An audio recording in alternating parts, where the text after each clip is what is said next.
You already heard it in your head just now, didn't you? That sound. That perfect, ridiculous sound. And suddenly, you're 8 years old again, running across your backyard in slow motion, pretending your arm was bionic. Every kid in America did that. At its peak, 30 million people watched this man every single Friday night. That's Super Bowl numbers. Every week, for 5 years. And then, no farewell, no explanation. He just never came back. The people who canceled him were the same people who built him. This is the story they never told you. The origins. The book nobody read. Here's something almost nobody knows. This whole thing started as a novel, a dark one. 1972, author Martin Caidin publishes Cyborg, an unflinching book about a test pilot named Steve Austin who gets obliterated in a crash and rebuilt with experimental technology.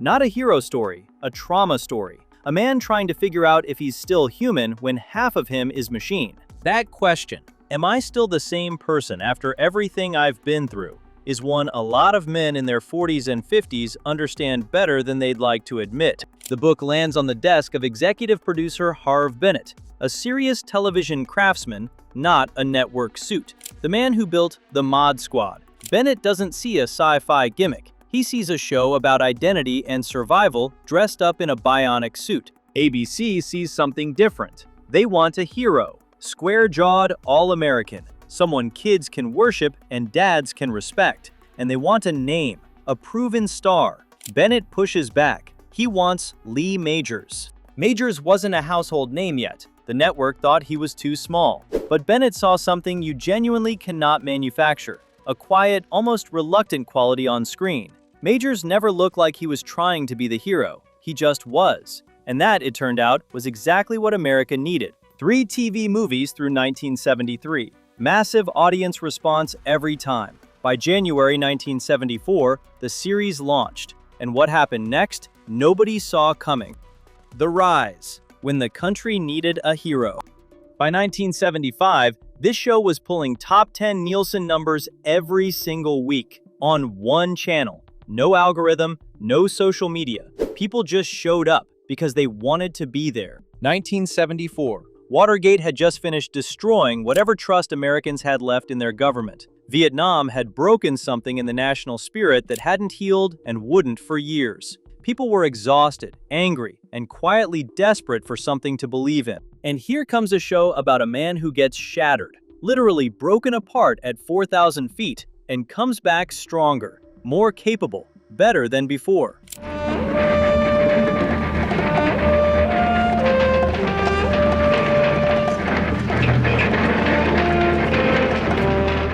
That wasn't just entertainment. For a lot of people, that was medicine.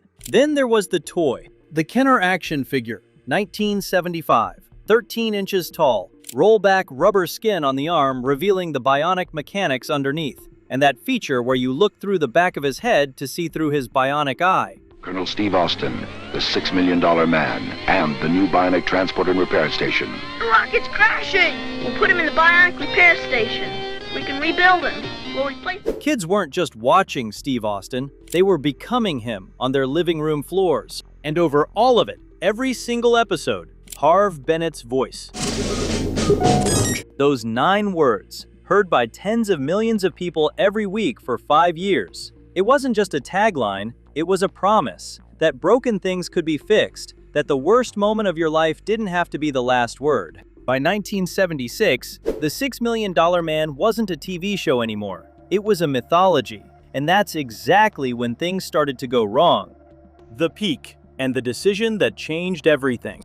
The producers introduced Jamie Summers, the Bionic Woman, as a recurring character on the show. The audience goes absolutely wild for her, so ABC greenlit a spin-off. Now here's the thing we've been thinking about that nobody really wants to say out loud. The Bionic Woman didn't save the franchise. She was the beginning of the end. And the evidence is right there if you look at the timeline. The Bionic Woman launches on ABC in 1976, and it's immediately a massive hit.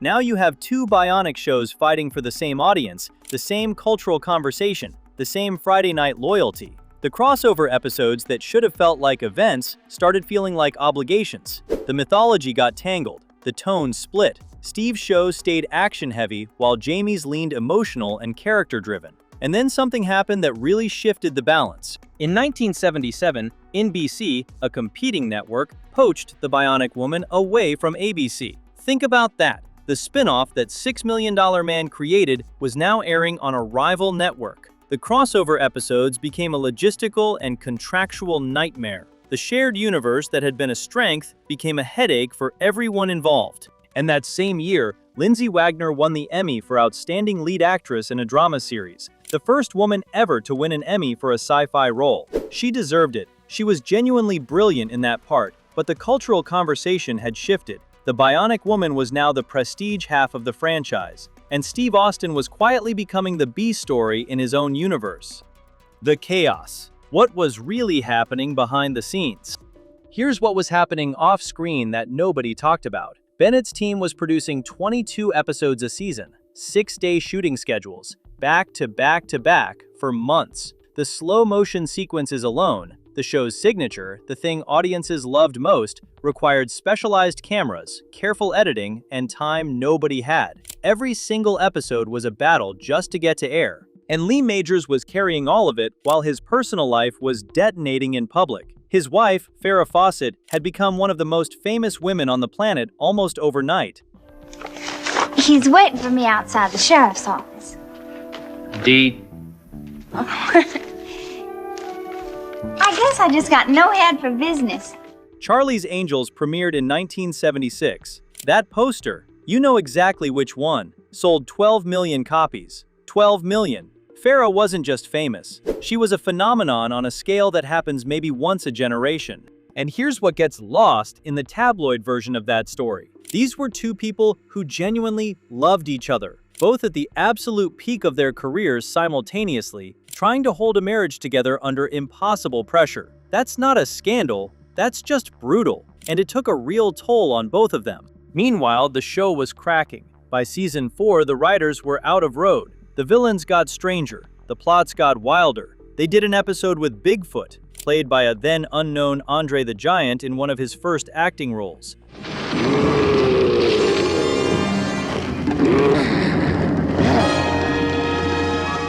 They introduced fembots, aliens, and then they gave Steve Austin a bionic dog named Max. The show that began as a serious question about what makes us human had become a parody of itself. And the saddest part? Most viewers didn't even notice it happening, until suddenly, the show that had felt essential started feeling optional. That's when the numbers started moving, and they only moved one way.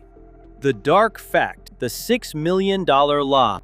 The title had become a joke. In 1974, $6 million was 460 years of the average American salary. It was science fiction money. The title alone told you Steve Austin wasn't just a hero. He was the single most expensive thing the United States government had ever built. By the late 70s, $6 million didn't feel like science fiction money anymore. The number that once sounded impossibly huge had started to feel strangely ordinary. Inflation had made the title meaningless. The producers actually discussed changing it, retitling the whole show. But the brand was too established, the merchandise too embedded. They were stuck with a title that had quietly become a punchline. And then Star Wars arrived. May 1977. X-Wings, the Millennium Falcon, the Death Star. Audiences who'd spent 3 years thrilling at bionic slow-motion running suddenly watched a farm boy blow up a moon-sized battle station from the cockpit of a spaceship. Bionic slow-motion running didn't feel futuristic anymore. It felt like something your dad watched. The world had moved, and the show couldn't move with it. The fall, the quiet retirement. This is the part of the story that nobody talks about, because there's almost nothing to say. It just stopped. No dramatic cancellation. No network executive pulling the plug in a fury. No cast walkout. No public blow-up. After 5 seasons and 110 episodes, ABC decided not to order any more. The ratings had slipped from their peak, the production was exhausted, and everyone involved could feel that whatever this had been at its height, it just wasn't that anymore. The last episode, The Moving Mountain, aired on March 6, 1978. Hi. Hi, Jamie. Oh, boy, I'm so glad to see you. Me too, you. Now, who would have thought that skinny little ninth grader I used to bat tennis balls with would become one of the top 10 lady tennis pros? Top 5. A perfectly competent episode. Nothing special. No indication whatsoever that it was the last one. No farewell. No send-off. No moment where Steve Austin got to close the chapter and the audience got to say goodbye. He just didn't come back one Friday night. 30 million people had watched this man every single week for 5 years. And one week, he was just gone. No explanation. No ceremony. The network moved the schedule forward and the world kept turning. Lee Majors never spoke bitterly about it publicly, came back with The Fall Guy in 1981, another hit, and carried himself with the same quiet dignity he'd brought to Steve Austin. That restraint says everything about the man, but the audience never got their goodbye, and some of them, if we're being honest, never quite got over it. The legacy, what we lost and what we kept. They tried to bring it back. Late 80s, early 90s, reunion TV movies, Majors and Wagner together again. His final solo flight tomorrow. Like father, like son? Does he know you? Well, last night wasn't my night for getting acquainted.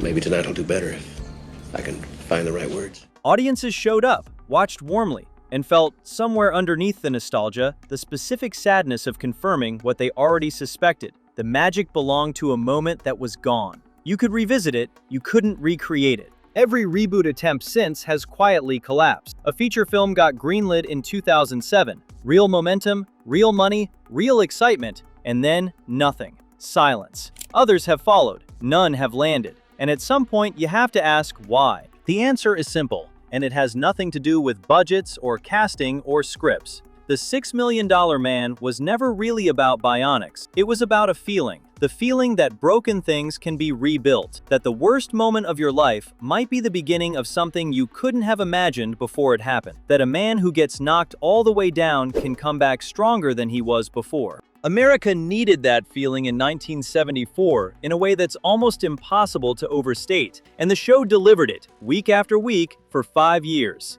Then it was gone. No goodbye, no ceremony, just a Friday night that turned into a Wednesday morning and a world that kept moving forward. But here's what hits different in 2025. That feeling, the one this show was built on, we're not just craving it again, we're desperate for it. Because in 1974, Americans had lost trust in their government. That was devastating enough. But today, we're not just distrustful. We're watching in real time as the institutions we grew up believing in don't just fail us, they work against us. The government isn't the flawed protector anymore. For a lot of people, it's become the villain in the story, and there's no Steve Austin. Some things belong to their moment, and maybe that's not a tragedy. Maybe that's just what it means for something to have genuinely mattered. The next time you hear that sound effect, you won't be watching a TV show. You'll be 8 years old, running in slow motion across your backyard, and for about 3 seconds, you'll be completely invincible.